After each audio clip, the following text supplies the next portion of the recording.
I have a duty to preserve the generation. If it involves human rights, I don't give a shit.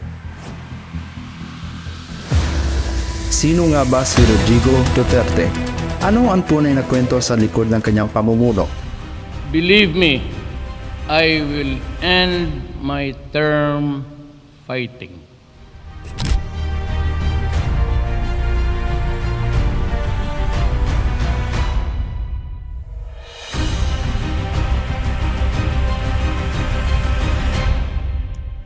Si Rodrigo Roa Duterte, na kilala rin bilang Digong o Rudy, ay isang Pilipinong politiko na naging ika-16 na Pangulo ng Pilipinas mula 2016 hanggang 2022.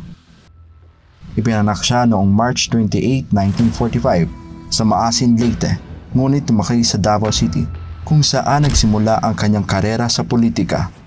Bago siya naging Pangulo, siya ay naging alkalde ng Davao sa loob ng mahigit 22 taon.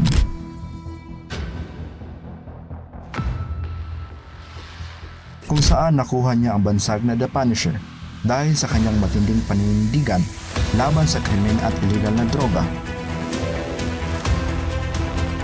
They're destroying the youth of the land.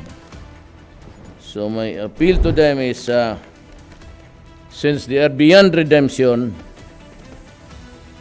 they can stop and commit suicide. Because I will not allow these idiots to run the resort.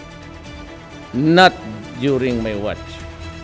Ang pamumuno ni Duterte ay kilala sa kanyang direktang estilo at walang pag-aalinlangan sa pagsasagawa ng mga patakaran.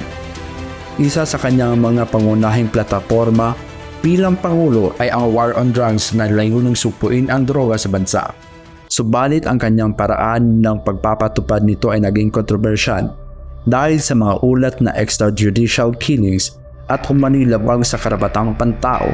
Dahil dito, nakatanggap si Duterte ng batikos mula sa lokal at international na komunidad. Bagaman marami rin ang sumuporta sa kanya dahil sa pagbawas ng krimen sa ilang bahagi ng bansa.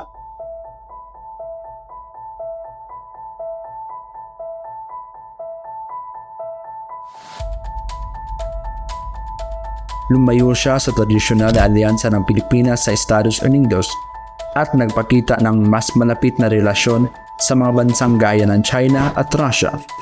Isa ring mahalagang bahagi ng kanyang pamumuno ang pagpapasa ng ilang mga batas tulad ng Universal Healthcare Act, Free College Tuition Act, at pagpapalakas ng Build programs na naglalayong palakasin ang infrastruktura sa bansa.